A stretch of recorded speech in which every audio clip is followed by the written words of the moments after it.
अम्बेडकर जी ने वो हथियार हमें दिया है संविधान का, जिस संविधान से हमें आगे चलने का सम्मान के साथ, स्वाभिमान के साथ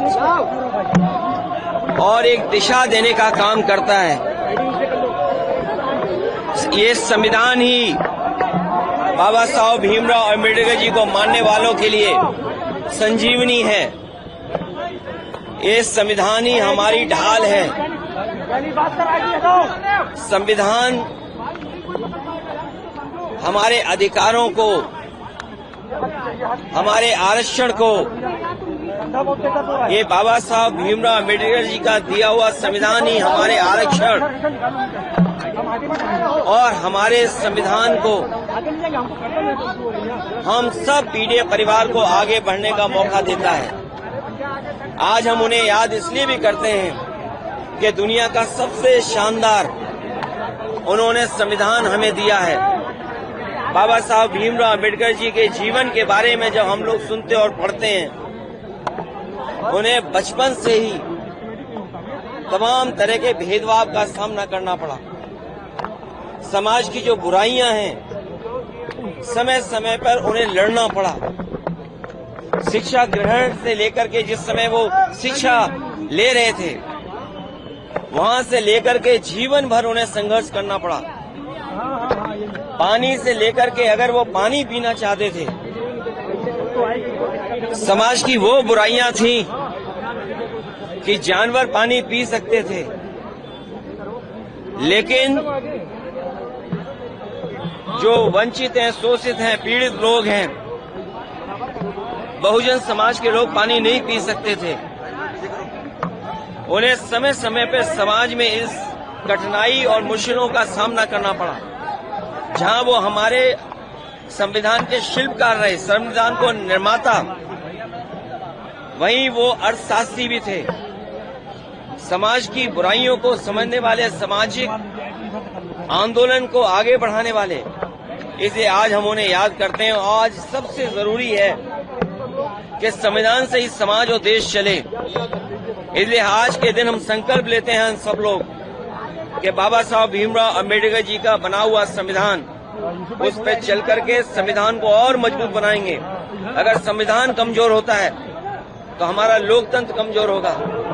संविधान अगर हमसे छीना जाएगा तो हमारा हक अधिकार छीना जाएगा, हमारे शिक्षा का अधिकार छिनेगा, हमारे आरक्षण का अधिकार छिनेगा।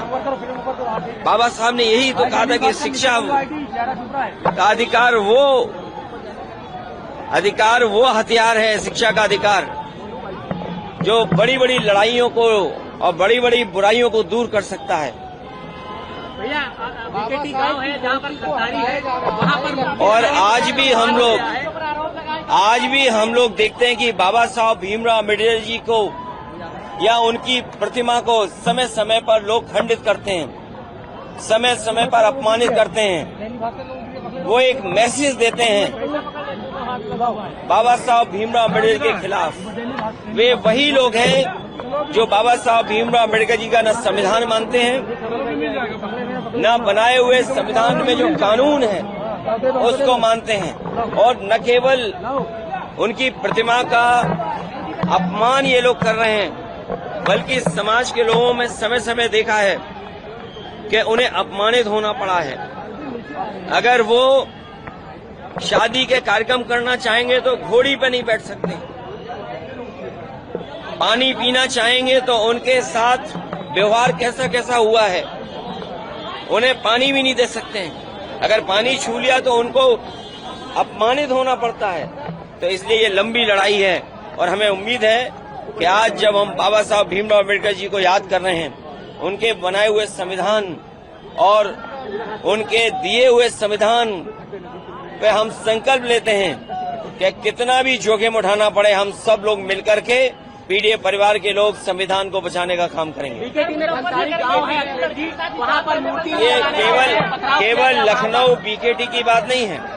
अभी कुछ दिन पहले सीतापुर से भी सुनने को मौका मिला था। उत्तर प्रदेश और देश के कोने कोने से सुनने को मिलता है और जानकारी मिलती है कि इस तरह के लोग घटनाएं होती हैं और वो लोग करते हैं जो बाबा साहब को नहीं मानते हैं, जो संविधान को नहीं मानते, लोकतंत्र पे नहीं चलना चाहते। सर, मुजफ्फरनगर में हिजाब में मुस्लिम लड़की के साथ अवस्था हुई, हिजाब उतारने की ये भारतीय जनता पार्टी इसी तरह का काम करती है। अभी कुछ दिन पहले आपने देखा होगा कि वही भारतीय जनता पार्टी के लोग हैं जिन्होंने कहा कि शांतिपूर्ण कार्यक्रम हो सकता है, लेकिन तलवारें लहरती हुई देखी हैं, लाठी लहरती हुई देखी हैं। न केवल वो सुनने में आया कि लोग बंदूक लेकर के भी गए थे, और जो स्टेटमेंट्स आ रहे हैं कि जान ले ली जाएगी, क्या ये वही लोग हैं जो बाबा साहब भीमराव अम्बेडकर का संविधान मानते हैं, या क्या ये वही लोग हैं जो लोकतंत्र पर भरोसा करते हैं? और रामजी आज सुमन जी के घर पर उनके ऊपर कितना क्या क्या नहीं करना चाहते थे लोग। इसीलिए कहा ये संविधान हमारी ढाल है, संविधान ही हमारी संजीवनी है। और इस देश की जनता ने दिखाया पिछले लोकसभा चुनाव में कि अगर कोई संविधान बदलना चाहेगा तो उस सरकार को, उन लोगों को बदल देंगे। ये जो संविधान बदलने निकले थे, ये यही इसी तरह का काम कराएंगे जो अभी कुछ दिन पहले हम लोगों ने देखा है कि नंगी तलवारें चलेंगी, लाठी लेकर के निकलेंगे। और ये बिना बीजेपी की सरकार के संभव नहीं था। ये सरकार खुद शामिल थी। और जो प्रयागराज की घटना सुनने में आई है कि एक दलित परिवार के सदस्य के साथ जो घटना हुई, एक मामूली इसी बात को लेकर के वो अपना कुछ उससे बातचीत करना चाहता था कुछ चीजों को लेकर के। वो कौन लोग हैं जिन्होंने जिंदा जलाया? वो भारतीय जनता पार्टी के लोग हैं। वो कौन लोग हैं जो लाठी लेकर के घूम रहे हैं, बंदूक लेकर के घूम रहे हैं? वो भारतीय जनता पार्टी के लोग हैं। ये भारतीय जनता पार्टी के लोग डराना चाहते हैं। कहीं अगर ये 400 लोकसभा जीत गए होते तो यकीन मानिए प्रेस के लोग भी आप सवाल नहीं पूछ सकते थे। सर, मेहुल चोकसी को बेलगाम में गिरफ्तार किया गया है। मेहुल चोकसी बड़ी उपलब्धि बता रहे हैं। देखिए, ये सरकार की सब जानकारी में था। सरकार समय समय पर ऐसे काम करेगी जिससे तमाम बुनियादी सवालों पर चर्चा न हो। आज सबसे बड़ा सवाल है कि संविधान सुरक्षित है कि नहीं है, संविधान के तहत ये सरकार चल रही कि नहीं चल रही है। ये जानबूझ करके इसी तरह के कारनामे और काम करेगी जिससे बुनियादी सवालों से ध्यान हट जाए।